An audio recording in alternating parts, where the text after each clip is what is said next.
आप तो परमार्थ के पथिक हैं, अनंत ब्रह्मांडों के स्वामी के चरणारविंद के समीप परम पद प्राप्त करना है, तो आपको तो शपथ खानी ही होगी। क्यों? यदि शपथ पूर्वक नहीं चलोगे तो आपको माया भ्रष्ट कर देगी। शपथ पूर्वक चलने पर है कि गिरूंगा, लड़खड़ा जाऊंगा, लेकिन पैर से नहीं चल पाऊंगा, तो घसील के चलूंगा, लेकिन चलूंगा प्रभु की तरफ ही। अर्थात बिल्कुल योग्यता न रह जाने पर भी हम प्रभु के ही मार्ग में रहेंगे। हमको प्रभु से अब कोई अलग नहीं कर सकता। ये निश्चय करो, इसमें बहुत बड़ी सामर्थ्य है। यदि हम परमार्थ को स्वीकार किया है, चाहे गृहस्थ में हो चाहे विरक्त में हो, अब चाहे हमारे शरीर को काट दिया जाए तो भी अंतिम समय हम राधा ही बोलेंगे। हमारे जीवन का उद्देश्य प्रभु ही है। श्रीधाम वृंदावन की वास की निष्ठा का परिचय दे रहे हैं ध्रुवदास जी। खंड खंड होए जाए तन, अंग अंग सत टूक, वृंदावन नहीं छाड़ियो, छाड़ी वो है बड़ी चूक। बड़ी चूक। ये जो बाहर से भक्तजन आते हैं, इनके ऊपर श्री जी की कृपा है, पर आपका दुर्भाग्य हो जाएगा यदि इनसे आप घनिष्ठ अपनापन कर लिए। घनिष्ठ संबंध श्री जी से और श्री जी के संबंध से इनसे संबंध, डायरेक्ट हमारा कोई संबंध नहीं होना चाहिए। श्री जी के नाते से है, श्री जी के संबंध से है। एक बहुत अच्छे ब्रजरज सेवी महात्मा इसी संबंध में चूक हो गई। कुछ लोग बाहर से आए, ऐसा कभी किसी को नहीं करना चाहिए बाहर से आने वालों को। उनके 500 शुगर थी, बहुत अच्छे ब्रजरज सेवी, और सरल स्वभाव संतों का हो जाता है, क्योंकि हमारी स्वामिनी का स्वभाव है अत्यंत दयालु, करुणामय, सहज, सरल। किन्हीं किन्हीं संतों का बाहरी स्वभाव नारियल की तरह होता है। नारियल ऊपर से कठोर होता है, वो अंदर से देखो तो बहुत मिठास वाली गरी होगी, उसमें मीठा जल होगा, पर बाहर से कठोर रहता है, नीरस रहता है। ये स्वभाव होना ही चाहिए। निर्विकार परम पद की प्राप्ति के लिए हर साधक का स्वभाव इस नारियल की तरह होना चाहिए। बाहर से नीरस, जटिल, कठोर, अंदर से सुकोमल। अगर बाहर से सुकोमल हो गए तो मारे जाओगे, इस मार्ग में मारे जाओगे। बाहर से रुद्र दृष्टि, हृदय ममता शून्य, हृदय ममता, निर्ममो निरहंकारा सम दुखा सुखा क्षमी, श्री भगवान का आदेश है। निर्ममो निरहंकारा। यदि परम पद की तरफ कदम बढ़ा रहे हो तो सोच लो तुम्हारा मार्ग क्या है। निर्ममो निरहंकारा, किसी से कोई ममता नहीं। वो आए और प्रार्थना की कि आपकी 500 शुगर है, ये किडनी फेल कर सकती है, ये दिल फेल कर सकती है, लीवर फेल। अच्छा, हमारे यहाँ बहुत डॉक्टर बढ़िया हैं, ले चलते हैं, 10-15 दिन सेवा करेंगे, आप स्वस्थ हो जाएंगे, फिर आ जाइए, दवा बन जाएगी, चलती रहेगी। उन्होंने स्वीकृति दे दी, वो नहीं वापस आए, वही शरीर पूरा हो गया। आप लोग बाहर से आते हैं वृंदावन लाभ लेने के लिए। अगर आपको श्रद्धा है और कोई संत बीमार है तो यहीं उसकी व्यवस्था कीजिए। उसको बंबई, कलकत्ता, दिल्ली ले जाने की कोशिश मत कीजिए। उसने अपने जीवन को श्रीधाम की रज में दिया है। कष्ट से पीड़ित होने के कारण, प्रबल निष्ठा ना होने के कारण हो सकता है वो हामी भर दे, तो आपको नहीं ले जाना है। वो कहे भी तो नहीं ले जाना है, नहीं महाराज हम यही व्यवस्था करेंगे आपकी, तब तो आपकी सेवा मानी गई। आप उनको धाम छोड़वा दिए तो कौन सी अमरवती पिला देंगे आप? क्या मृत्यु पर विजय आप दिला सकते हैं? क्या श्रीधाम वृंदावन दिला देगा? हाँ, ये है कि रजोपसेवी प्रियालाल के चरणारविंद के कहीं भी शरीर छूड़े, वो तो प्रिया प्रीतम में स्थित है। पर वो लाभ जो हम लोग याचना करते हैं कि जय श्री भट्ट धूलि धूसर तन यह आशा उर्धार, कुछ विशेषता है, पक्का मानिया। इस रज में शरीर छोड़ने की कुछ विशेषता है, मान लोगे तो जान जाओगे। तभी कह रहे खंड खंड होए जाए तन, अंग अंग सत टूक, वृंदावन नहीं छाड़ियो, छाड़ी वो है बड़ी चूक। यहां कह रहे हैं छिद्देत खडसा इदम यदि में शरीरम, घोरा विपद विततयो यदि वा पतंती। यदि धार वाले अस्त्र से भी मेरा शरीर काटा जाए तो मैं वृंदावन का कभी त्याग नहीं कर सकता कि भाई वृंदावन में तो बहुत दुख मिल रहा है, अब तो चलते हैं यहां से। शपथ पूर्वक इसीलिए कहा है कि अगर शपथ पूर्वक नहीं रहोगे तो बड़ी विचित्र दशा है। हमारा धाम और धामी श्यामा श्याम बड़े कृपालु हैं। यदि आप जाना चाहते हो वो रोकेंगे नहीं, और नहीं जाना चाहते हो तो कभी जाना नहीं पड़ेगा, किसी भी कार्य के लिए नहीं जाना पड़ेगा। ये अपने अनुभव की बात कह रहा हूं, किसी भी कार्य के लिए नहीं जाना। और आपने निश्चय किया है कि बाहर जाकर ही हमारा काम चलेगा तो पक्का बिना बाहर जाए आपका काम ही नहीं चल सकता। और आपने निश्चय किया है कि श्रीधाम वृंदावन नहीं छोड़ूंगा चाहे मर जाऊं, तो हर व्यवस्था जो तुम बाहर से नहीं कर सकते घर बैठे हो जाएगी, क्योंकि स्वामी जी के चरणों में स्वयं अनंत लोगों की सिद्धियां लुटती रहती है।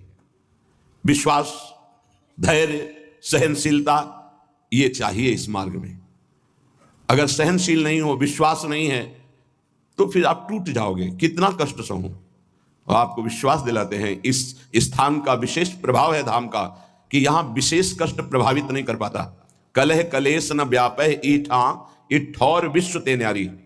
यहां कष्ट भी आएगा तो बहुत सीमित रूप रखकर आएगा, वही बाहर जब आपके ऊपर प्रभाव डालेगा तो बड़ा भारी दुख होगा। प्रारब्ध भी आएगा तो शासित होकर आएगा प्रियाजू से, वो स्वतंत्र रूप से आक्रमण नहीं कर पाएगा, बाहर स्वतंत्र रूप से आक्रमण कर देगा। यदि घोर घोर विपत्तियां आकर हमको घेर ले तो भी हम वृंदावन नहीं छोड़ेंगे। ये शपथ पूर्वक रहना चाहिए।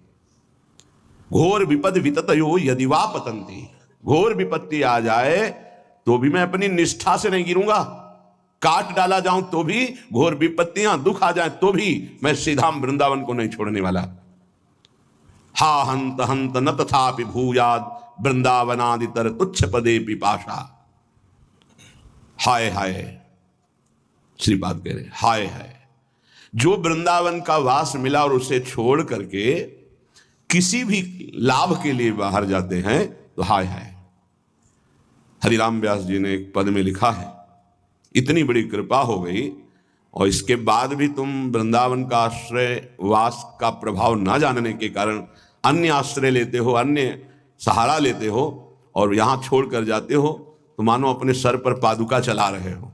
अच्छा, स्वयं पतित पत्रकाण्यमृतवत् सुधा भक्षयन् तृषाह मिहिर नंदिनी शुचिपयोंजलि भी पिबन कदा मधुर राधिका रमण रास केली स्थली बिलोक्य रसमग्न धीर दिवसामि वृंदावनम। ये प्रायः तैयारी की जाती है, ध्यान रखना। जैसे किसी को आर्मी में जाना है तो दौड़ भाग ये सब, पहलवानी करना है तो दंड बैठक खान पान और युद्ध की कलाएं, कुश्ती की कलाएं सीखता है। ऐसे ही हम भगवत मार्ग में चल रहे हैं तो हमें पुष्ट भी होना है और युक्तियां भी सीखनी कि शत्रु को कैसे पराजित करना है, क्योंकि हमारे शत्रु अंतर में बैठे हुए हैं। हमारा एक भी शत्रु बाहर नहीं होना चाहिए। किसी से राग द्वेष नहीं, अंदर की वृत्ति से हमारी दुश्मनी है जो भगवत विमुख करने वाली है, उसको पछाड़ना है।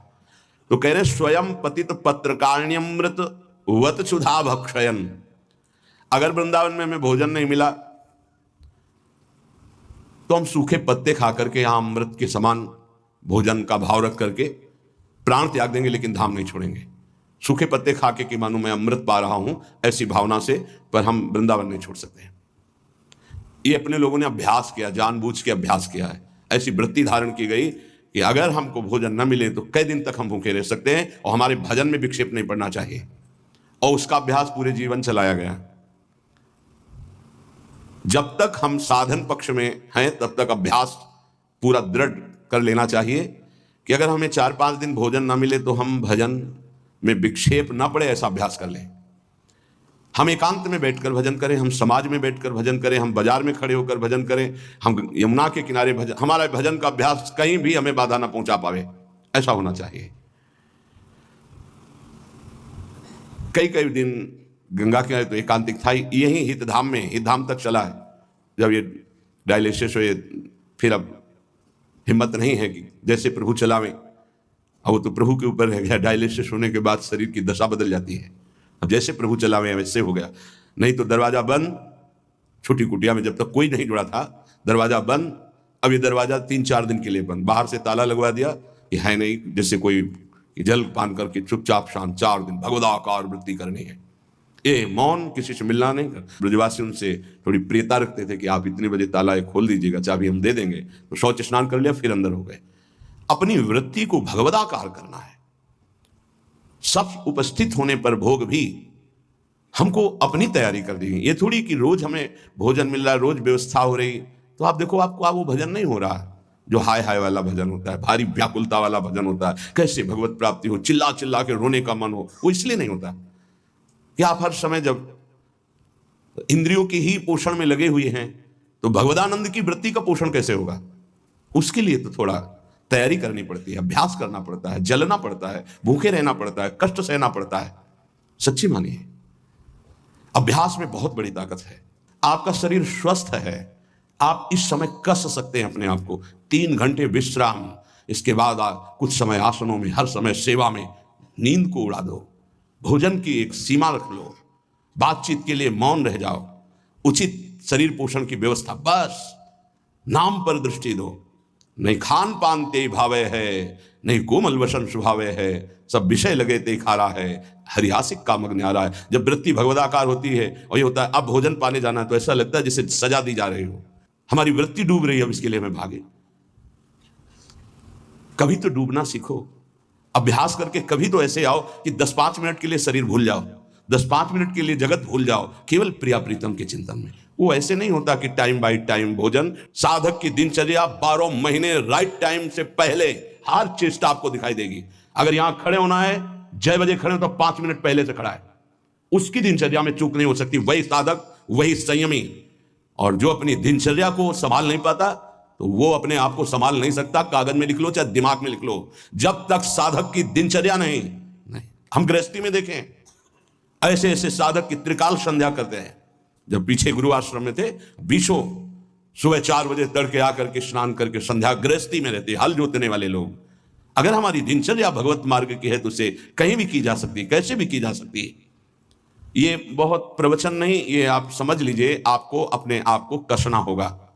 सैकड़ों बार प्रार्थना की है कि चाहे गृहस्थ हो चाहे विरक्त हो, व्यायाम अत्यंत आवश्यक है। जैसे भोजन पाना आवश्यक है, ऐसे व्यायाम आवश्यक है। भगवत प्राप्ति के लिए अत्यंत आवश्यक है व्यायाम, क्योंकि आपका शरीर स्वस्थ रहना अनिवार्य है। प्राणायाम अत्यंत आवश्यक है। 10 मिनट 15 मिनट बैठ करके प्राणायाम, 2-3 प्रकार के सहज प्राणायाम की वृत्तियां बताइए। कौन कर रहा है? सहज बताइए। कुछ हाथ लगाने की जरूरत नहीं नाक में, ये अनुभव की हुई बात कर रहे हैं। आराम से बैठ गए, धीरे से श्वास खींचते चले गए दोनों नाक से, जितनी जा रही बंद कर ली। अब मंत्र जप रहे हैं, फिर धीरे से छोड़ दी, कोई पकड़ना नहीं, फिर खींचा, फिर बंद कर ली। इसे आंतरिक कुंभक कहते हैं। एकदम खाली कर दिया, रोक दिया, मंत्र जप रहे हैं, फिर खाली कर दिया, फिर मंत्र, इसे वायु कुंभक कहते हैं। हर आंत, फेफड़ा, हर नस नाड़ी एक्टिव हो जाएगी। आप क्या समझते हो, ये लोहे की मशीनें थोड़ी लगी है यहां, उनको प्राणायाम के द्वारा एक्टिव किया जाता है। आपका शरीर स्वस्थ, आपके विचार स्वस्थ। और ब्रह्मचर्य के लिए 45 मिनट पसीना गिरने वाला व्यायाम अत्यंत आवश्यक है। कोई नहीं करने के लिए तैयार है। कैसे तुम ब्रह्मचर्य रह सकते हो? कैसे तुम बिना प्राणवायु का संशोधन किए एकाग्र रह सकते हो? ऐसा नहीं कि हम प्रेम मार्ग में हैं तो हमें प्राणवायु के संशोधन की आवश्यकता नहीं। हमने पूज्य गुरुदेव भगवान को देखा, अटारी में जाकर के एकांत में बैठकर वो प्राणवायु का संशोधन कर रहे हैं। हमने बुजुर्ग संतों को देखा जिनकी 80 वर्ष की अवस्था है, व्यायाम 5 मिनट 10 मिनट हाथ पैर हिला रहे हैं, व्यायाम कर। और व्यायाम का एक प्रक्रिया है। आपने 5 दिन व्यायाम किया तो आपके शरीर दर्द होंगे, क्योंकि उनको थकित किया जा रहा है। अब 8-10 दिन में वो फिर रवा हो जाएंगे। आप करते रहिए, अब दर्द नहीं होगा। 5 दिन किया, दर्द शुरू हुआ, बंद कर दिया और दर्द शुरू हुआ। आपका व्यायाम का अनुभव ही नहीं होगा कि वो यही लगेगा कि उससे तो दर्द होता है। नहीं, ऐसे संयमी साधक थोड़ी बना जाता है। कई मिनट सर के बल खड़े होते थे, हर समय इसको तैयार करके साधन में लगाए रहते हैं। आप लोग देख रहे हैं, आप लोगों का शरीर स्वस्थ है। आप कैसे ब्रह्मचारी, कैसे आप संयमी, कैसे आप एकाग्रचित हो पाएंगे? बोले हमारे पास समय नहीं। कै बजे आप जगते हैं? उससे 1 घंटा पहले जगिए।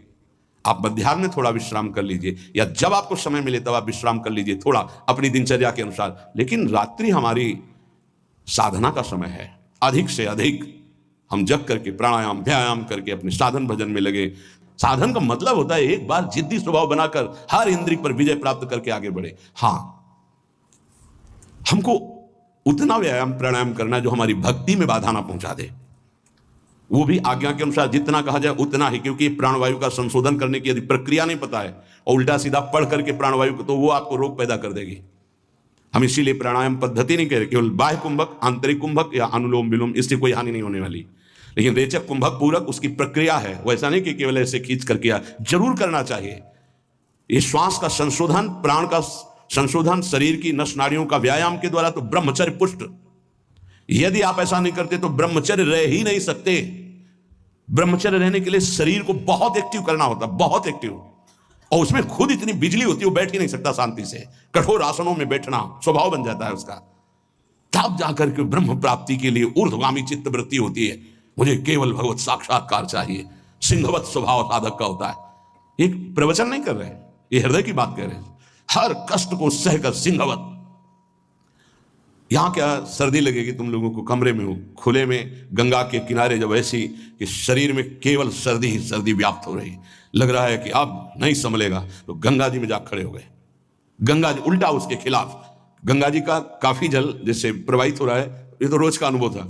हाथ 1.5 हाथ जो जल है वो भीषण ठंडा होगा, फिर उसके नीचे थोड़ा सा जा खड़े हो गए, मंत्र जाप कर रहे हैं। फिर गंगा जी ने पावर दी, फिर बाहर निकले, फिर चले। पूरा जीवन एक युद्ध है, आज भी एक युद्ध है।